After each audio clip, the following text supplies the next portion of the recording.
Je prends conscience de mes capacités psychiques. Bienvenue dans la série des arcanes mineurs pour plonger dans les profondeurs de chaque carte grâce à l'astrologie. Voici l'épisode consacré au valet d'épée. En numérologie, le valet correspond au 11, mais c'est aussi lui, le personnage de la cour qui arrive en premier.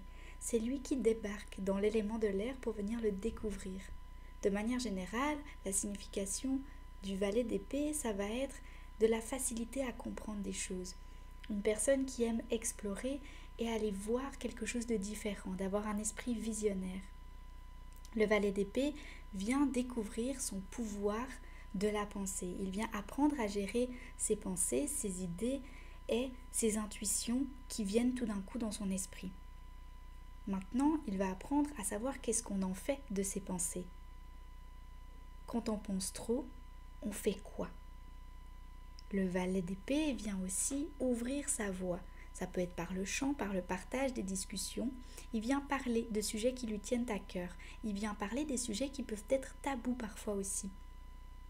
Avec le valet d'épée, on vient parler du pouvoir de l'écriture, le fait de libérer ses émotions en posant ses idées à plat, sur papier.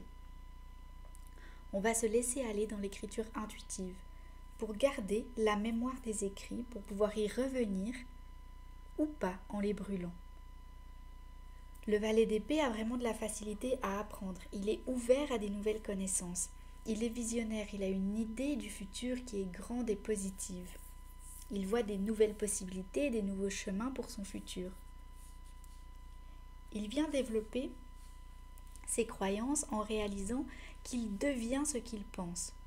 Parce que la réalité dans laquelle on vit est déterminée par nos croyances.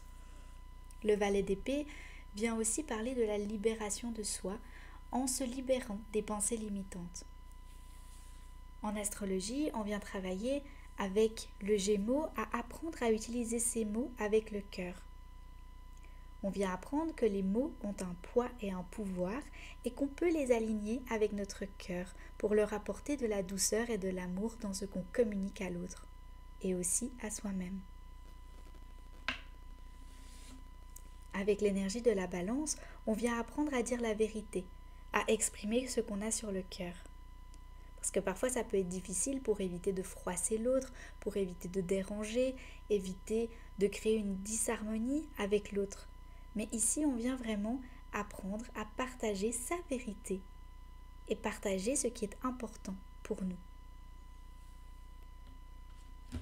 Avec le Verseau, on vient apprendre à gérer le flux des pensées et des idées. Parce que le Verseau est submergé constamment par des nouvelles propositions à importer dans le monde concret, importer dans l'idée des gens, dans le collectif. Mais pour ne pas se sentir submergé par tout ce flux d'idées, il faut apprendre à pouvoir le partager et gérer ce flux de pensée. Si on regarde les différentes représentations du valet d'épée, on peut commencer par le tarot de Marseille qui nous montre un valet qui est en train de ranger son épée dans son étui. Ça montre qu'il vient d'apprendre à utiliser son épée, mais son regard montre qu'il est en train de digérer les informations accumulées encore. Il n'est pas totalement encore certain de ce qui est en train de se passer, de comment gérer tout ça. Il est en processus d'apprentissage, il vient d'expérimenter quelque chose et il doit encore un petit peu processer l'information.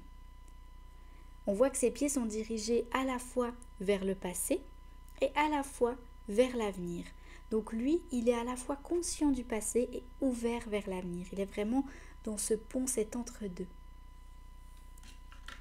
Si on regarde dans le Morgan Grey Tarot, on voit vraiment un personnage qui a son regard focalisé sur l'avenir cette fois-ci. Très précisément, il tient son épée à deux mains parce qu'il n'est pas exactement certain comment le faire avec une seule main. Il n'est pas encore totalement à l'aise, mais il est déterminé. Il se tient bien droit, il a envie d'aller vers l'avant et il est sûr de lui, plus ou moins. Son visage, par contre, il est plus neutre. Il est vraiment concentré, il est focalisé sur son objectif. Avec le tarot des rêves de Gaïa, on reconnecte vraiment à cette ouverture d'esprit, ce questionnement de la vie et de la réalité.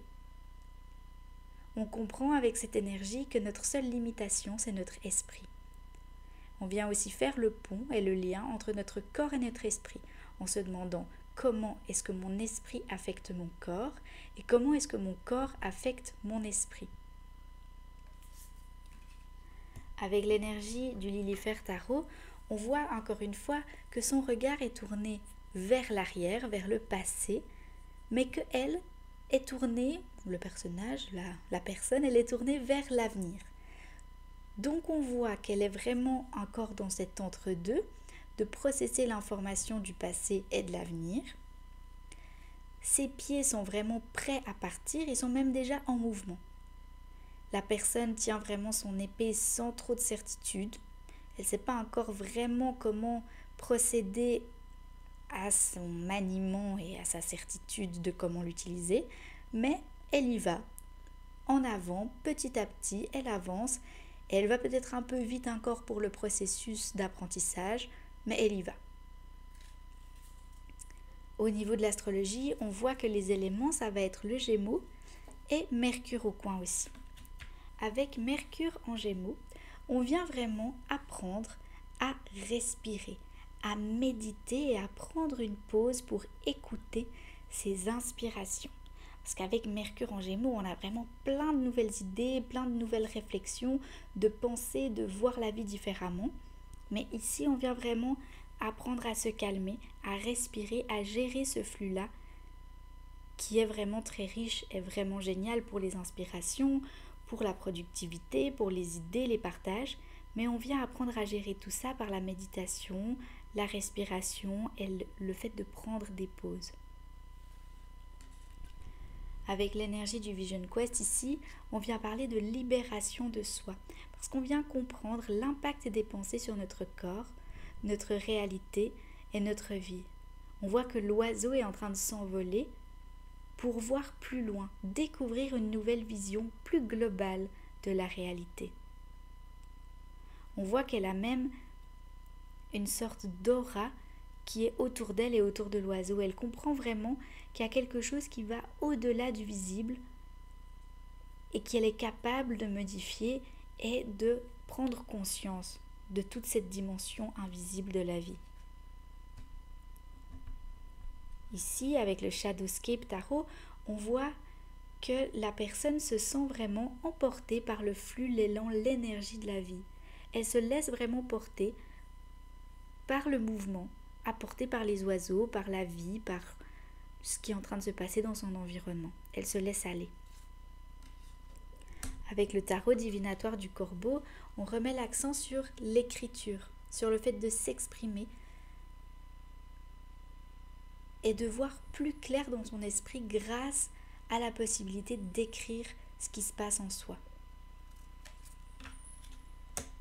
Avec le Fortuna Tarot, on voit un cadenas qui est fleuri et attirant, mais la clé n'est pas encore accessible.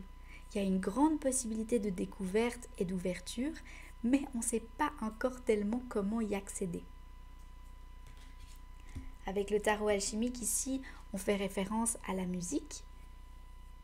Alors ça peut être la musique comme nouvelle activité, comme nouvel apprentissage, ou alors comme moyen d'expression, comme ouverture du chakra de la gorge et comme libération de la parole. Ça peut aussi être une manière de gérer les événements du passé et de trier ses pensées.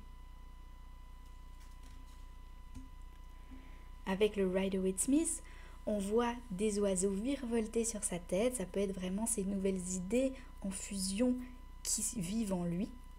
On voit le vent qui souffle dans les arbres derrière lui. Il y a beaucoup de nouvelles idées qui arrivent, vraiment un flux constant. Et on voit que la manière dont il tient son épée, il n'est pas encore trop sûr de lui, il ne sait pas tellement comment faire, il ne sait pas comment s'y prendre. Il regarde encore vers le passé, mais il est tourné complètement vers l'avenir. Son pied est prêt à se mettre une impulsion pour le départ, il est prêt à y aller. Mais il est encore un petit peu attiré vers le passé, il est encore en train de réfléchir, de s'assurer qu'il a bien tout processé les informations de ses apprentissages passés.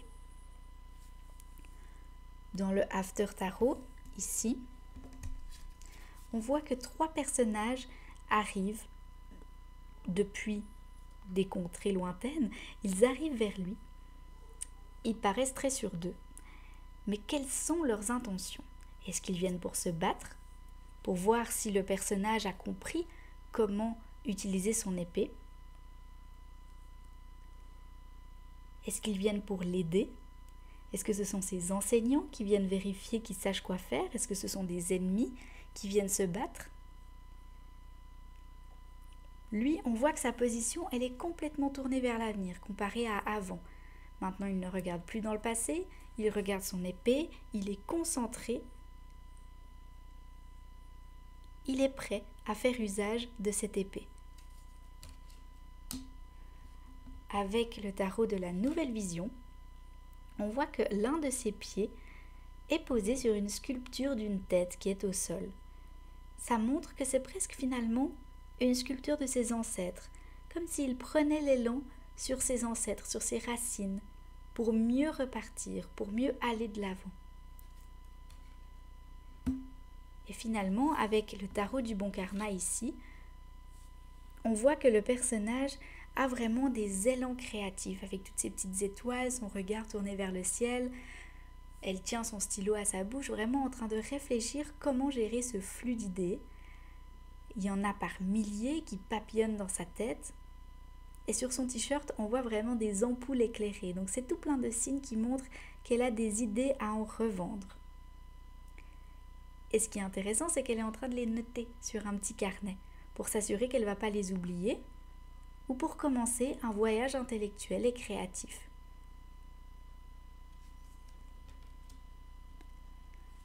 Avec le valet d'épée, on peut se demander comment est-ce que je libère mon esprit de mes émotions et de mes troubles. Merci d'avoir regardé cette vidéo. N'hésitez pas à aller voir la description pour avoir les références des tarots utilisés dans la vidéo ainsi que ma bibliographie. À bientôt!